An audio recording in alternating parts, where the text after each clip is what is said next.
जय हिंद बच्चों। हिंदी की कक्षा में आपका फिर से स्वागत है। बच्चों, जैसा कि मैंने आपसे आपके जूम क्लास में कहा था कि अब हमारा नया चैप्टर होगा समास। तो आइए अब मैं आपको समास के बारे में समझाती हूँ कि समास किसे कहते हैं। समास जो शब्द है उसका अर्थ होता है संक्षेपीकरण या फिर संक्षिप्त करने की विधि। संक्षेपीकरण मतलब उसे छोटा करके लिखना, ठीक है। तो जो संक्षेपीकरण या फिर संक्षिप्त करने की विधि को हम समास कहते हैं, ठीक है। यह शब्द निर्माण की एक प्रक्रिया है, यानी कि शब्द रचना की तीसरी विधि है समास द्वारा शब्द निर्माण। इसमें दो या दो से अधिक शब्दों के मेल से एक नया शब्द बनाया जाता है। जैसे देखिए, शब्द क्या है? शब्द प्लस शब्द, राष्ट्र प्लस पिता। अब ये राष्ट्र प्लस पिता को मिलाकर बन गया है राष्ट्रपिता। दश प्लस आनंद को मिलाकर बन गया है दशानन। नीला प्लस कंठ को मिलाकर बन गया है नीलकंठ। और घोड़ा प्लस सवार को मिलकर बन गया है घोड़सवार। तो समास प्रक्रिया में जिन दो शब्दों का मेल होता है उनके अर्थ परस्पर भिन्न होते हैं। भिन्न का मतलब अलग होते हैं, तथा इन दोनों के योग से जो नया शब्द बनता है इसका अर्थ इन दोनों से भिन्न होता है। आई बात समझ कि जो इसमें दो शब्द मिलते हैं उनके अर्थ जो होते हैं वो अलग अलग होते हैं, और इन दोनों के योग से यानी इन दोनों को मिलाकर जो नया शब्द बनता है वो उसका अर्थ भी उनके अर्थ से अलग होता है, ठीक है।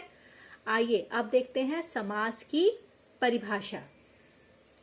समास वह शब्द रचना विधि है जिसमें अर्थ की दृष्टि से भिन्नता रखने वाले दो या दो से अधिक शब्द मिलकर किसी अन्य स्वतंत्र शब्द की रचना करते हैं। या फिर बिल्कुल सिंपल तरीके से अगर कहा जाए तो समास परस्पर संबंध रखने वाले दो या दो से अधिक शब्दों को संक्षिप्त करके यानी कि छोटा करके एक नए शब्द बनाने की प्रक्रिया को समास कहते हैं। अब देखिए इसमें कि समास रचना में भाग लेने वाले पहले शब्द या पद को पूर्व पद तथा दूसरे शब्द को उत्तर पद कहा जाता है। पूर्व मतलब होता है पहला और उत्तर मतलब होता है बाद। पूर्व पद एवं उत्तर पद के योग से बनने वाले नए शब्द को समस्त पद कहा जाता है। देखिए इसमें पूर्व पद क्या है? पूर्व पद यानी पहला पद क्या है? राजा। और उत्तर पद क्या है? पुत्र। तो ये समस्त पद यानी दोनों को मिलाकर क्या बन गया? राजपुत्र। तो इसमें पहला पूर्व पद क्या था? राजा। और उत्तर पद क्या था? पुत्र। अब जब राजा और प्लस पुत्र को मिलाया गया तो बन गया राजपुत्र। समास विग्रह समस्त पद के सभी पदों को अलग अलग किए जाने की प्रक्रिया समास विग्रह कही जाती है। यानी कि जो समस्त पद हमने बनाया, ये समस्त पद है हमारा राजपुत्र और प्रतिदिन। अब जब हम इसे अलग कर देंगे, अलग करने की प्रक्रिया को समास विग्रह कहते हैं। जैसे देखिए, यश प्राप्त क्या है? समस्त पद है। और जब हमने इसका विग्रह किया तो क्या हो गया? यश को प्राप्त। दाल चावल समस्त पद है, और जब हमने विग्रह किया तो हमने लिखा दाल और चावल। तो ये क्या है? समस्त पद। जब दोनों पद मिलाकर लिखे जाते हैं तो वो समस्त पद होते हैं। जब पूर्व पद और उत्तर पद मिलाकर लिखे जाते हैं तो वो समस्त पद होते हैं। और जब इन दोनों पदों को अलग अलग लिख देते हैं, जैसे यश प्राप्त में अलग अलग करके लिख दिया गया, बीच में कारक चिन्ह आ गया, तो इसे हम समास विग्रह कहते हैं। आइए अब देखते हैं कि समास के कितने भेद होते हैं। समास के 4 भेद होते हैं।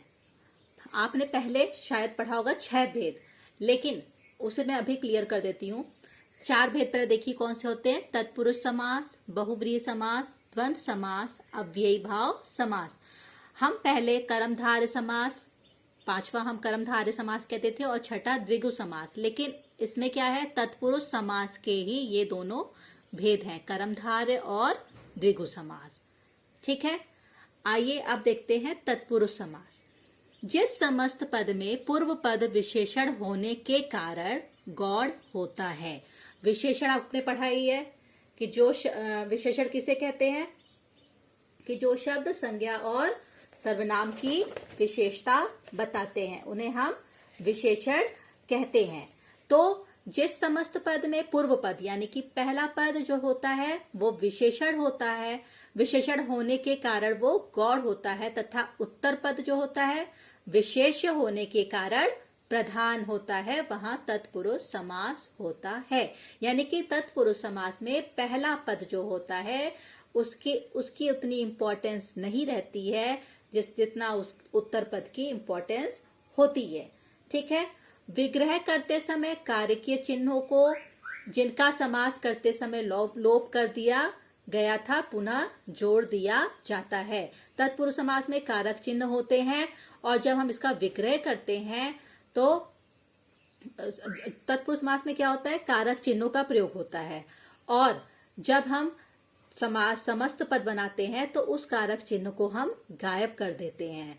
लेकिन जब हम उसका समास विग्रह करते हैं तो वो कारक चिन्ह हमें फिर से दिखाई देते हैं। जैसे देखिए रेखांकित, इसमें क्या है, पूर्व पद क्या है रेखा, और अंकित क्या है प्रधान पद, यानी कि रेखा से अंकित। युद्ध क्षेत्र, पूर्व पद क्या है इसमें युद्ध है, और उत्तर पद क्या है क्षेत्र। इसमें पूर्व पद क्या है उसकी बात नहीं की जा रही है, बल्कि युद्ध की बात नहीं हो रही, बल्कि उसके क्षेत्र के बारे में बात हो रही है। यानी कि युद्ध जो है वो किस जगह पर, युद्ध क्षेत्र का मतलब हुआ युद्ध के लिए जो जगह है, जो जगह निर्धारण हुआ, जो खेत, क्षेत्र का मतलब ऐसे संस्कृत में तो खेत होता है, लेकिन यहाँ पर उस स्थान के बारे में बात की जा रही है जहां पर जो युद्ध के लिए निश्चित किया गया है।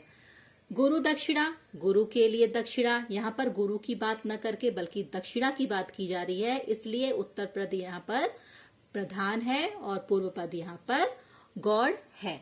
इसी तरह से तत्पुरुष समास के, जैसे आपने कारक चिन्ह पढ़ा हुआ है, कारक चिन्ह में जो कारक चिन्ह होते हैं कर्ता ने, कर्म को, करण से, आपने पढ़ रखा है ये। तो अगर आपको ध्यान है तो इसमें तत्पुरुष समास में भी कारक चिन्हों के अनुसार इनके भी नाम रखे गए हैं। कर्म तत्पुरुष, कर्म का चिन्ह क्या होता है, इसमें कर्ता और संबोधन को छोड़ के बाकी सारे कारक चिन्ह आते हैं। कर्म तत्पुरुष, कर्म का चिन्ह होता है को, कर्ता ने कर्म को। तो जहां पर कारक चिन्ह को आ रहा है विग्रह करने पर, वहां पर होता है कर्म तत्पुरुष समास। करण, करण का होता है से अथवा द्वारा, करण का जो चिन्ह होता है वो से अथवा द्वारा। तो जिस समास में जो है से अथवा द्वारा आएगा विग्रह करते समय वो होता है आपका करण तत्पुरुष समास। संप्रदान, संप्रदान का कारक चिन्ह होता है के लिए, तो जहां पर विग्रह करते समय के लिए आता है वहां पर होता है संप्रदान तत्पुरुष। आपादान तत्पुरुष में उसका चिन्ह होता है से, और उसका अर्थ होता है जहां पर विग्रह करते समय से आएगा वो होगा आपका आपादान तत्पुरुष। ऐसे ही संबंध और अधिकरण है, ये इनके चिन्हों पर ही आधारित हैं इनके नाम। लेकिन एग्जाम में अगर आप आपादान तत्पुरुष, संबंध तत्पुरुष ना लिखे, सिर्फ तत्पुरुष ही लिख देंगे तो भी आपको नंबर मिल जाएगा। लेकिन इतना ध्यान रखिएगा कि इन सब में विग्रह करने पर कारक चिन्ह आता है, और इसमें जो पूर्व पद होता है यानी पहला पद होता है उसकी इम्पोर्टेंस नहीं ज्यादा होती है जितनी इम्पोर्टेंस उत्तर पद की होती है। जैसे राजपुत्र, राजा का पुत्र, यहाँ पर हम राजा की बात नहीं कर रहे हैं बल्कि उसके पुत्र की बात कर रहे हैं। तो राजा का पुत्र यहाँ पर क्या होगा, तत्पुरुष समास। आइए अब देखते हैं तत्पुरुष समास के उपभेद। तत्पुरुष समास के दो उपभेद होते हैं, कर्मधारय समास और द्विगु समास। कर्मधारय समास तत्पुरुष समास का ही उपभेद है, क्योंकि इसमें भी पूर्व पद जो होता है वो गौड़ होता है और उत्तर पद प्रधान होता है। ठीक है, इस समास में ना तो पूर्व पद विशेषण होता है, या तो पूर्व पद विशेषण होता है तथा उत्तर पद विशेष, अथवा दोनों पदों के बीच उपमेय और उपमान का संबंध होता है। तथा इस समास का विग्रह करते समय दोनों पदों के बीच कारकीय चिन्ह यानी कि परसर्ग नहीं आते। तत्पुरुष समास में जब हम इनका विग्रह करते थे तो कारक चिन्ह आते थे, लेकिन इसमें जो है आपका कर्मधारय समास में इसका विग्रह करने पर परसर्ग यानी कि कारकीय चिन्ह नहीं आते हैं। आइए अब उसका उदाहरण देखिए। नील कमल, नील क्या है? विशेषण, और कमल क्या है? विशेष, क्योंकि ये कमल की विशेषता बता रहा है। ठीक है, तो समस्त पद क्या बन गया? नील कमल, यानी कि विग्रह हुआ नीला है जो कमल। आप ध्यान देना, विग्रह में इसमें कारक चिन्ह नहीं है। कारक चिन्ह किसमें आता है? आपका तत्पुरुष समास में। ठीक है, पीत प्लस अंबर यानी कि पीतांबर। पीत क्या है? विशेषण, और अंबर क्या है? विशेष। तो पीला है जो अंबर यानी कि वस्त्र।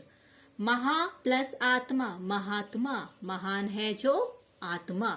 तो ये क्या है आपका? विशेषण और विशेष्य संबंध है। ठीक है, ऐसे ही और उदाहरण देखिए। नीलकंठ, जब विग्रह किया तो आ गया नीला है जो कंठ। नील गाय, नीली है जो गाय। काली मिर्च, काली है जो मिर्च। अंधविश्वास, अंधा है जो विश्वास। ये विशेषण और विशेष्य का संबंध था, और ये है आपका उपमेय और उपमान का संबंध। इस संबंध में पूर्व पद के स्थान पर कभी उपमेय आता है तो कभी उपमान। उपमेय उपमान जो है, अभी आप आगे जब चलोगे 7th 8th के बच्चे, मेरे ख्याल से अभी तक अलंकार आप लोगों ने पढ़ा नहीं है। जब आगे आप चलोगे तो आपको उपमेय और उपमान के बारे में समझ में आएगा जब अलंकार पढ़ोगे। इसमें देखिए, वचन अमृत, वचनामृत यानी कि अमृत रूपी वचन। कर कमल, कर कमल, कमल के समान कर या फिर हाथ। अब आइए देखते हैं द्विगु समास। इसका दूसरा भाग क्या? तत्पुरुष समास का दूसरा उपभेद क्या है? द्विगु समास।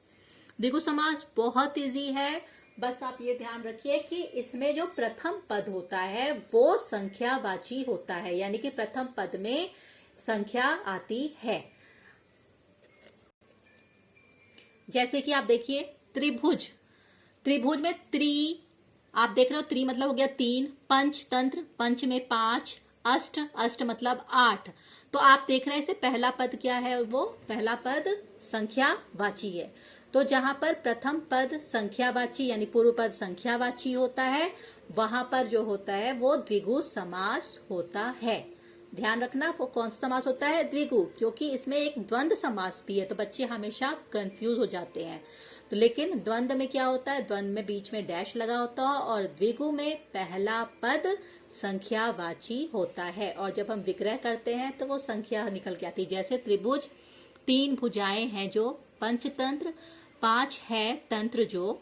अष्ट सिद्धि, 8 सिद्धियां हैं जो। अब हो गया, विग्रह करेंगे हम इसका, तो 3 भुजाओं का समाहार। कर्मधारय समास में भी आ सकता है ये, और द्विगु समास में भी आ सकता है ये। 5 तंत्रों का समूह, 8 सिद्धियों का समाहार। ऐसे देखिए, पंजाब, 5 आबों का समूह, आबो मतलब नदियों। अब देखो, पंजाब, सप्त, चतु, सप्त, षड्रस, त्रिभुवन, ये सारे क्या हैं? आपके प्रथम पद